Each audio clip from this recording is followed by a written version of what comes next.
Is sick. Hey, I like this. Yeah. You know, I got some inspiration from YouTube. Of course. Can we just give it up to YouTube real quick? Clap track. Yeah, there it is. Shout out to all the people who probably didn't get paid enough to be in that recording.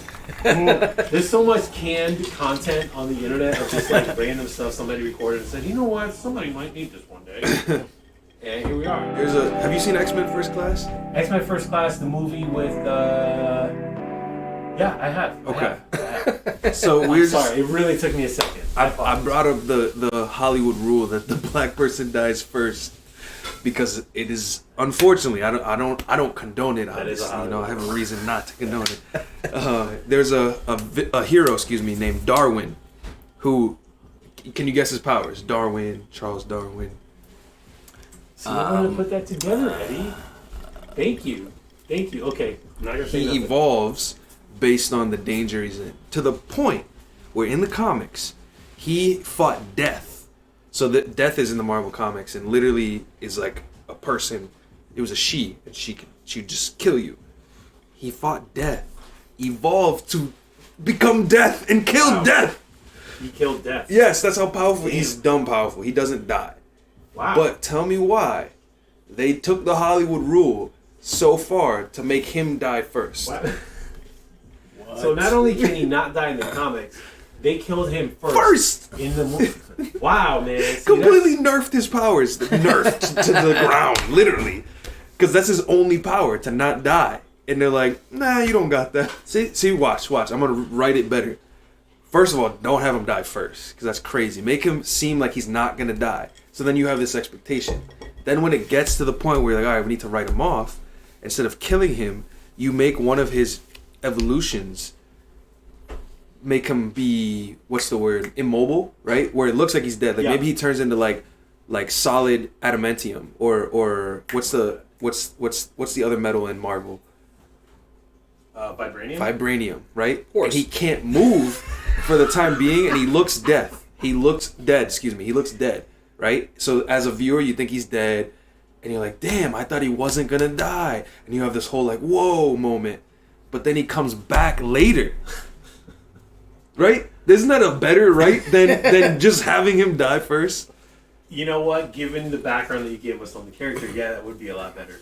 It's interesting.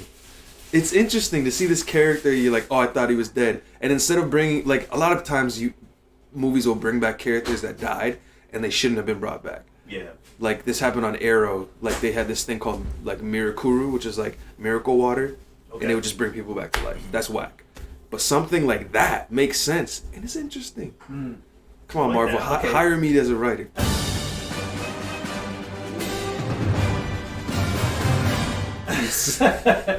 Bro, man, I really enjoy the Marvel Cinematic Universe. I enjoy what they've done with all those movies. I enjoy the fact that they spent so much time and energy. Shout out to Kevin Feige being the mastermind behind it all. Oh my god.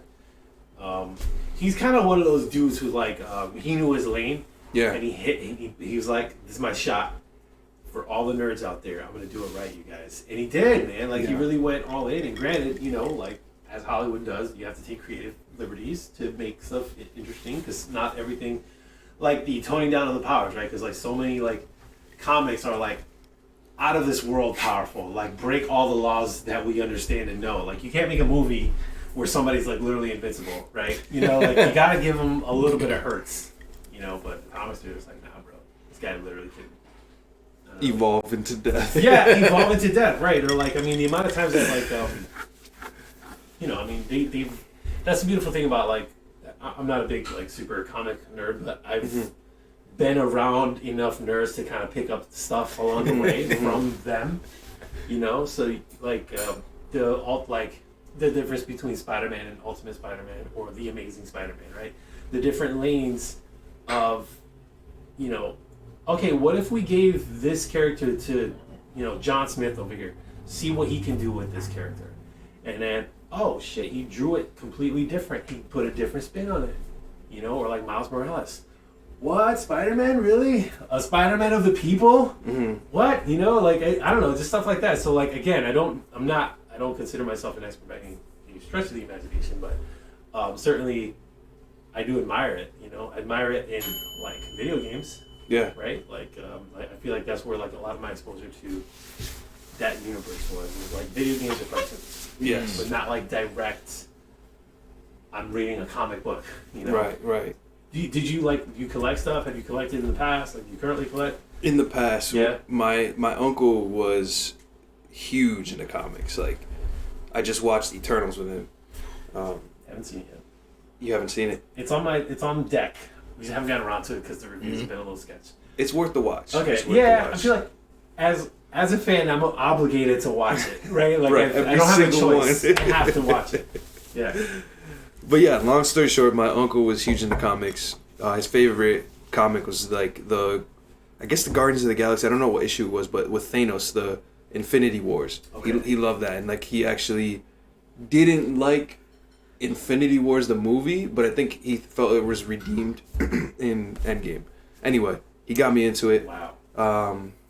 Did he give me an issue? I think he gave me a Spider-Man issue that was pretty rare, and I don't know where it is. Yeah. Which is like so rare that it's gone. That it's gone. Doesn't exist. How sad is that? But yeah. I did read comics when I was younger. I don't anymore because I collect trading cards now. Okay, what kind of trading cards, if I may ask? Digimon. Like I got actually a decent collection. Like I have a card that's worth. I used to have two of a kind of it, but I have one card that's worth like $80. Word? Yeah. Damn. Yeah. It's so basically like real life NFTs. So real life NFTs really are the. Dan, I remember actually the first time you told. This is like kind of related, but the first knowledge of NFTs that I got was this guy mentioned it, and then the first thing you showed me was I believe it's called Topshot. Yes. Correct. Topshot is like an NFT collecting. I'm sorry, Dan. I'm just like explain so I don't butcher it. So it's called the NBA Topshot, and is what I don't understand is that this is the NBA's property still technically. Mm-hmm. So the NBA Topshot is a moment. So it's like a highlight. So say LeBron James steals the ball, goes down, and dunks the ball. That little highlight is an NFT. You can bid on it, and you can own that highlight, and it's yours. It's kind of hard. But again, but I don't understand where this is the NBA's property, but that you own this highlight as an NFT. That's the only part that I don't know how to exactly explain or understand it that well. Yeah.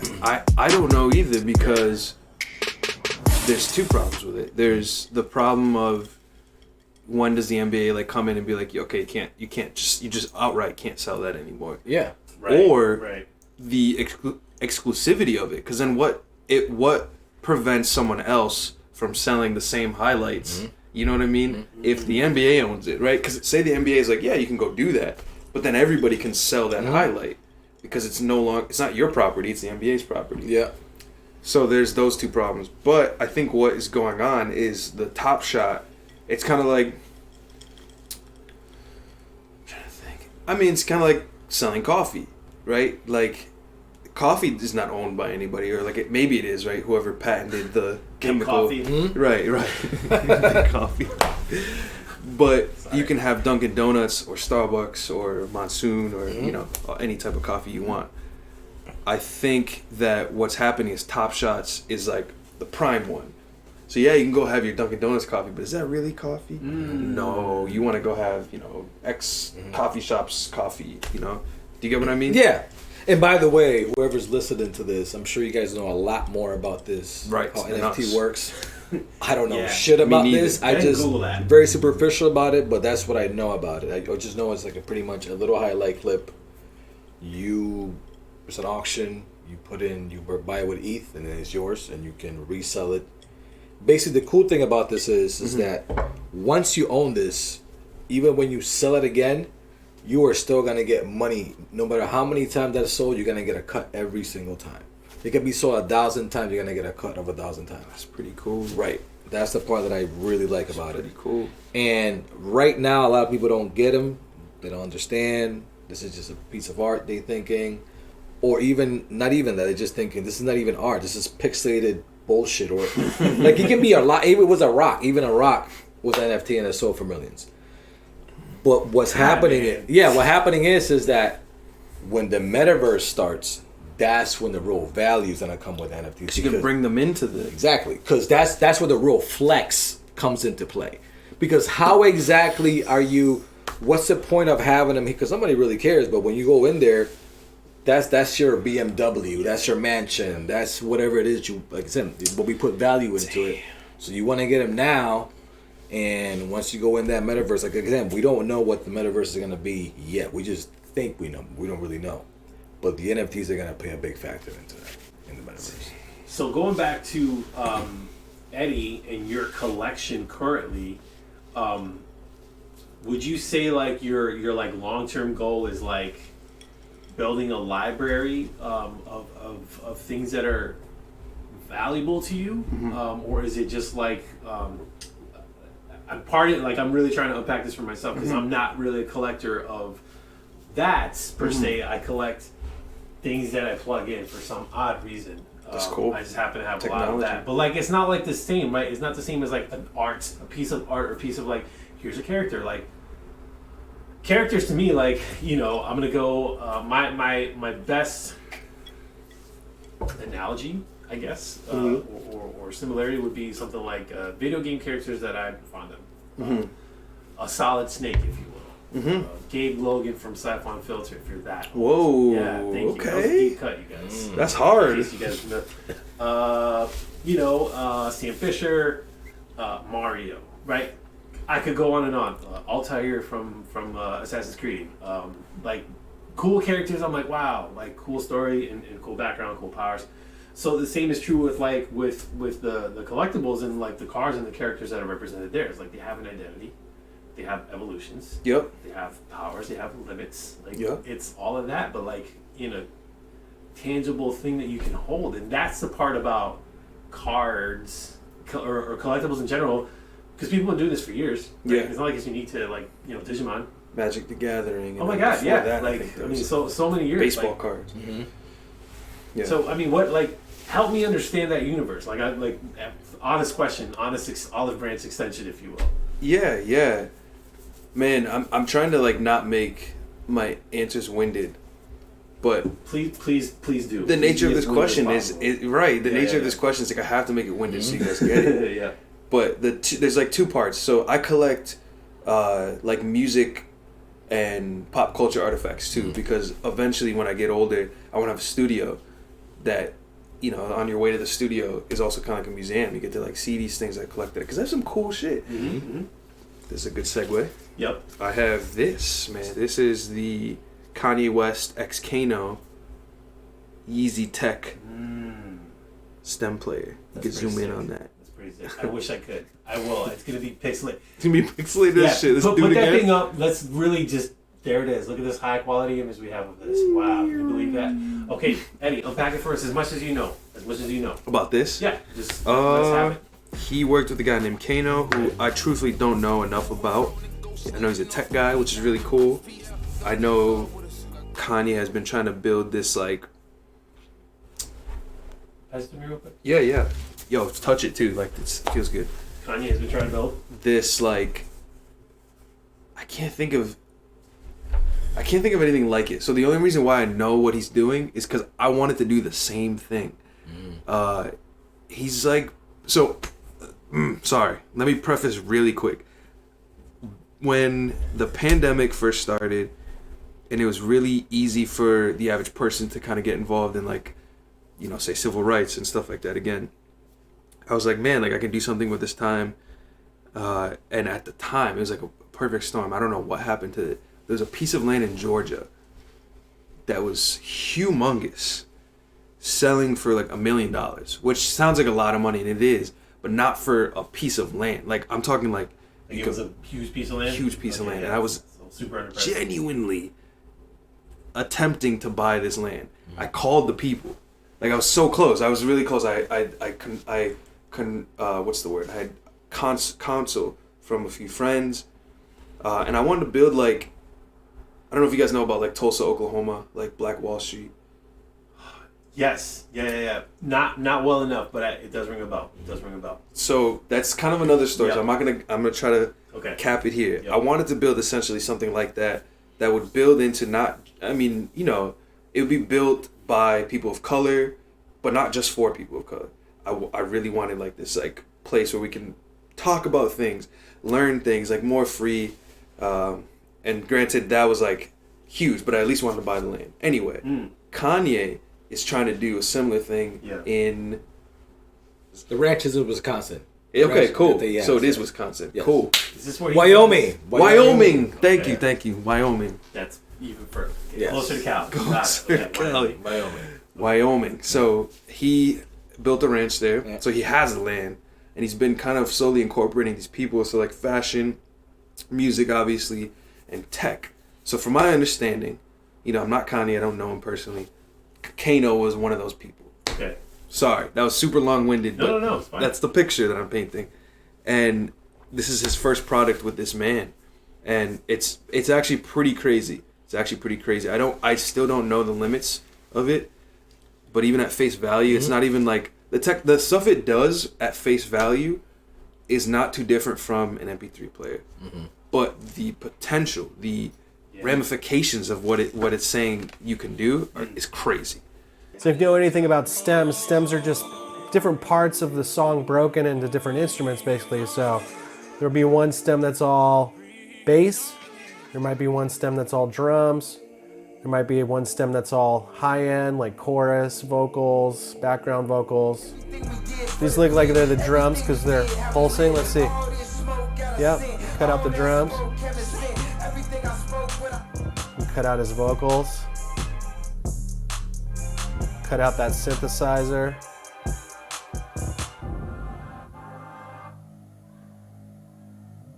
That just sounds like a bass part. I'm off the grid. I'm in that. Got tattoos on my ribs. Tattoos on my ribs. The future of music creation is definitely something like that. Something that's portable that you can control with your hands. That you can just remix on the fly. Like, all you need, like, if you want to be a DJ, you just need something like that. Yeah. And then just walk into a party and be like, yo, where's the aux cable? I got a party. Plugs right in. About to drop some crazy shit on you guys. And like, think about it. Like, somebody could literally put a show on, where it's just an executed sequence of events of something that they, I'm going to practice this dance. Yeah. Right? Air quotes dance, but like with my hands, and I'm going to just do this, and I'm going to remix this song in time for you guys. Like, so great. I mean, granted, that's what a DJ is. Right? Yeah. Oh my god, DJs. Can we talk about DJs? Let's go for it. Yeah. Let's talk about DJs. I recall an experience, and again, I wasn't like a big club goer when I was younger. I went on occasion when I was dragged, kicking and screaming. It's like the thing you have to do, right? I get to go out drinking. I guess I gotta go to a club and dance and act like an idiot. Anyway, so that's what you do. You go to a club, the music's playing. I think it was Hot Club or Fat Cats. I can't even remember at this point. One of those wonderful places in downtown Springfield. Shout out to downtown Springfield. The place of many, many stories for a lot of people. We don't have to talk about those. But so there we were in the club, couple drinks in, music is bumping. And I don't know who the DJ was, and I regret with all my heart that I can't tell you who the DJ was. Because it was an experience. And now, again, I'm 41. This was a long time ago. I remember this moment because it was awesome. It was like the guy, and aside from, a couple drinks, that was the extent of, that's all we were. Just a couple drinks in, no big deal. But like the vibes were right, the music was right, and this guy was just like dropping banger after banger, and I was not ready for it. I was not ready for it. Like it was legit. Like this guy really knows what he's doing, And that I've never had that experience again. Never.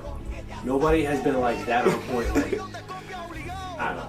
Anyway, that's my hot take on DJs. Y'all are welcome to jump in there. Go ahead. My story goes back when I used to go out with my friends. This club, not a club, it was more like a lounge. XLOUNGE. Yep. It was in Connecticut. I believe it was in Hartford. little area. It's not Aquarius. It's not. Oh, damn, it's gonna kill me. Anyway, so it was a little area. There was a little bar. I remember going there, and the DJ. I remember the DJ name, DJ Legacy. I'm sure if you ever hear this. So he's there. We're going to get some drinks, and he starts, and we're kind of feeling it. And it's kind of like what Rick is saying. So this DJ, he knows how to mix the playlist, but he knows how to mix it exactly when you're and then it's like and it's you keep going and it's just like just keep going so he was just on it, and he knew exactly what to do, and then out of the blue he just tweets DJ Legacy, boom. And then this guy knows exactly what he's doing. Again, this is a little bar area, lounge, whatever you want to call it, little dance floor, and we're going nuts on the dance floor, like right next to him, and he's loving it too. And music stops. We're like fans, like, hey dude, good set, man. Dude, that was amazing. We gotta see you next weekend here. Yeah, man. So like, wow, this guy, he probably feels like, who are these guys? You know what I mean?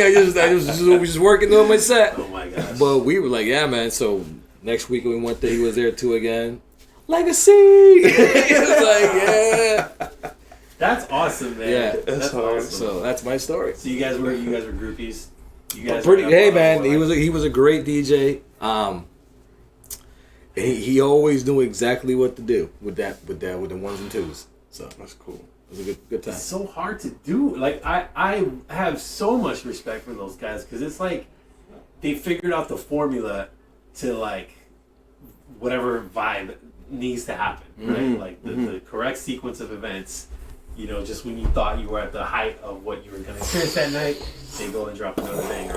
You know, because you can only take so many bangers, but like when they're just, I don't know what it is. It's not about the speed. I would be curious to know, like, if I don't know any DJs personally, but I'd be super curious to know, like, what is it, you know, like as a musician, like I have a different skill set than what that person might have, you know. It's like being able to read the room, or being able to have a deep knowledge of music and how those songs are connected in some way, because that's hard to do from afar. Like I could see how like a song might be connected in tempo or something super basic like that, but like in a feeling, in evoking a feeling or evoking an emotion, or like that's art, man. That is art. That's algorithm before the algorithm. Oof. You know what I mean? Wow. That DJ Legacy is the algorithm. Yes. I'm gonna write that down. Yes. I really like that. Algorithm before the algorithm. I kind of hate that. I kind of hate that, like, our lives are a lot of algorithmic. Like, how can we figure out, insert anything, right? Like, big data, like, aha, big data. No, actually, big data. Like, it's literally everything right now. It's like, it's what is driving our world right now. It's who are you? What are you interested in? How can we get you to spend money? Over and over and over and over. How can we get your eyeballs to just stay right here so that you are, I don't know, in 5 minutes you're going to be fed an ad. Somehow you're going to get an ad. Whether it's you fired up your phone, whether it's you walked into, you can't pump gas nowadays without taking an ad, bro. Like, what is that? Why do you gotta take an ad when I'm pumping gas? Yo, volume. There's even ads on Waze. Bro, yeah. I'm driving. What on earth are you doing? Interrupting. Do you want to go there? It's like, no, I'm going to my destination. Wait. I'm trying to get home alive. You sure you don't want a Snickers bar? What if you stopped at the Starbucks on the way home? Wouldn't that be nice? Bring your wife a little something, perhaps? Yeah, dude, I just... Can we talk about ads? Let's talk about ads real quick, because I feel like they are... Wonderful. Eddie, you cut deep with that. Because that is the conundrum. That is a conundrum. Oh, you want to make content at home, huh? You want to sit comfortably at your house and just somehow you're going to get paid? Well, guess what? Somebody's got to pay for this, and it's going to be the advertisers. That's who's paying for you to do this, so shut up. We're here for you guys. Wow. Wow. You know what? That was a good ad, by the way, Rick. An ad for ads. Xander, how very meta. Here we go. Very meta. There we go. Is that the metaverse? I It's think just. it is. How, like, everything is super recursive. Like, you need ads. Do you need ads? Is there a way to do it without ads? Yes. How? Okay, Patreon. Yes. Okay. Where yes, that's Direct- exactly it. Put money in Direct my pockets compensation. directly if you want to support me. Yes. Right? But that's like Eddie, but like I should buy your merch. Yes. I should buy your merch. Yes. All right, I'll buy your merch.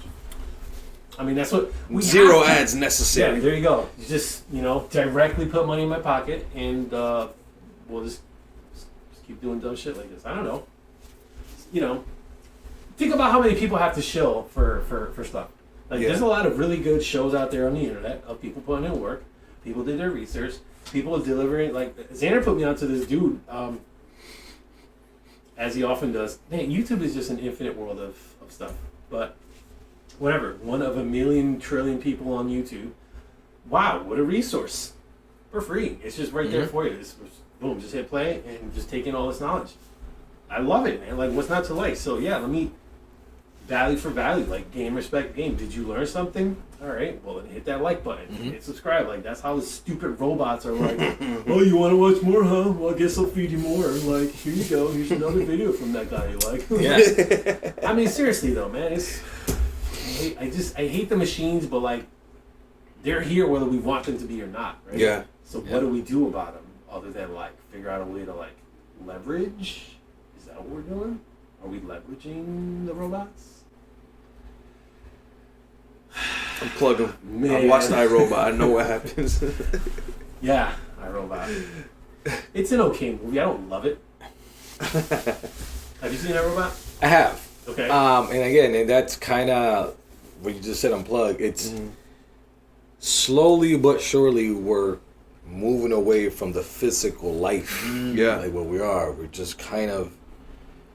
It's like, why are we moving to a digital and cyber life to experience the real life? That's what I don't get. It's like we're gonna go put something to see the world, right. or you can just go see the world. You get to see the world. But again, this is a part of us getting old, is that we're not getting it. We don't understand, because I mean, this is kind of the same thing happened when we were younger, and other people were like, "What the hell? This is video game stuff and all this blah." So, again, there's gonna be so much change and stuff that we do not understand as of yet right now. Right.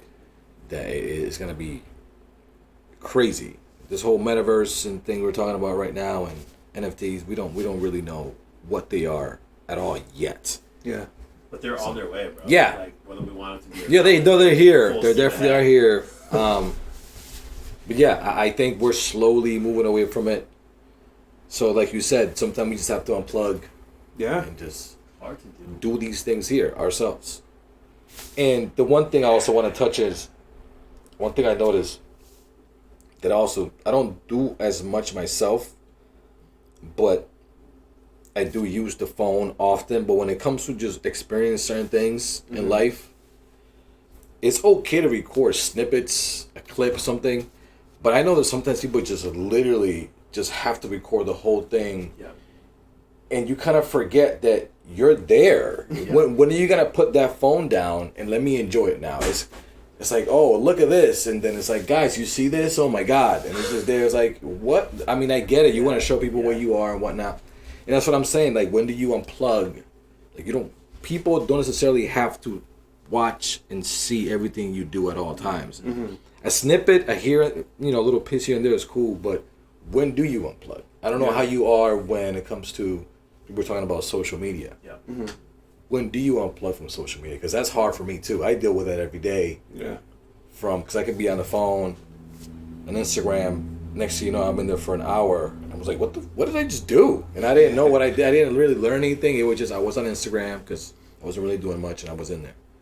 So, but if I don't catch myself, you can easily, like with Reddit. Reddit is a rabbit I love hole. Reddit. You can, You that's can the find problem. anything. Yeah. So I could be like, oh, let's just read it. Oh, and then it just goes. So that's what I'm saying. It could be. Comments. Yeah. Yes. Yes. Always. Oh, yeah, absolutely. And the thing is, is always the ones where it could be a subreddit that I had no idea I will be interested in. And next thing you know, hey, do you hear about this subreddit? Like, no, I didn't. And then, boom, you're there for like hours because this could be really interesting. So that happens a lot. But that's the one thing that I personally deal with is Reddit right now. I could be there for a while, so I need to learn. So I catch myself, like, I need to unplug. Let's get out of here because Put the phone down. yeah. Hard to do. It is. It is. Yeah, everybody struggles, all right? Yeah. Creators, man, like us, it's really hard for us on two fronts. Because as a creator, people need to see how you're creating all the time. What are you experiencing? You know? What's next? Yeah, Exactly. yeah. And we are fascinated by other creators. So it's this weird push and pull. Like, we also know how bad it can be for us, so we want to unplug. But then we're intrigued by other creators, so we're like, let's watch this. But then people are telling us to show more about what we're doing. You know what I mean? It's like this like trifecta of fuck. Yeah, it's like a wheel, right? It's like object here, arrow, object here, arrow, and it just keeps going, right? Like you're watching me, watch you, watch me, watch you, watch me, watch you, right? For infinity times one times infinity. People. Yeah. I mean, 'cause it's a lot, man. It's a lot to take in, but it's not gonna weigh. We know that. We know it's not going anywhere. We know that it's only gonna get more entrenched into our everyday life, i.e., meta, right? Yeah. And in virtual reality, and occupying virtual spaces. I don't. I mean, we loosely talked about this last time. We were talking about the Matrix. The implant, right? It's like it's gonna be there. We're gonna get there where we're interfaced directly with it, because that's kind of like the end game is just here's an ad that you cannot skip, like that classic Black Mirror shit where it's like you have to take this ad. You can't look away from this ad. You're gonna take this ad whether you want to or not. Yeah. Right to the door. You want to live? Watch this ad, right? Like it's horrible, but whatever. That's dark, but that's also like super dystopian. Like think about how many movies we've seen, but that's like reality. Like I know we loosely talked about Blade Runner last time, but I still really like Blade Runner. I have to watch 2049. I still haven't watched it. You still haven't watched? I still haven't. Okay. I watched part of it. Listen. Well, I know you didn't like Doom, but we're not going to talk about that again. I really super liked Doom. I just want to make that very clear. But that's beside the point. I do want to just sci-fi dystopian future, the nightmare that we're walking straight into, right? That's kind of where we're going. Oh, like the actual nightmare. Like I was like, real wait, life, what? Yeah. Eventually, we'll get to the point where like we are going to create that reality for ourselves, where we're just, we're living that like, here it is, man. You wanted this, you created this, you manifested this, and now you're plugged into the Matrix 24/7. And then, like, hopefully, and this is like the thing that one would hope would happen is like, in the universe of Dune, as far as I understand, I don't know a lot about the lore. Sorry, but it's humans have evolved so much that they don't need, like, they defeated computers, so that we don't need computers anymore. So that universe exists. It's like a sci-fi universe that doesn't have computers, which is like kind of weird, right? Because you're so used to seeing that around there. But it's like, well, what if we're better than the computers? So that's an interesting take. Especially with Neuralink. I mean, literally giving us the power of a computer it's a good way to get rid of the computer. Yeah. True. Terrifying. Yeah. You know what's funny? When you're talking about dystopian, I think it was WALL-E. Which, there's the humor. Like, we're talking about, like, Blade Runner 2049. Yeah. Dune.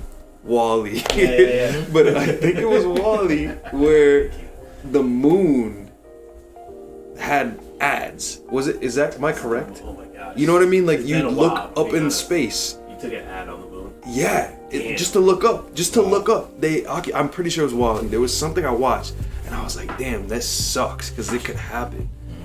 It's just not happening yet because... Probably because they can't do it yet. You know what I mean? As soon as they can, I'm pretty sure the sky's going to be real estate. Yeah, you're not wrong. We're not too far from that. It sucks. Yeah, man. Wow. Bullshit. All right, well, I say maybe this is a good time to wrap it up. Yeah. Thanks for hopping on here. It's a good time. Joining us on this shit show, whatever this is. We should just call it a shit show. I was just gonna say it. Done.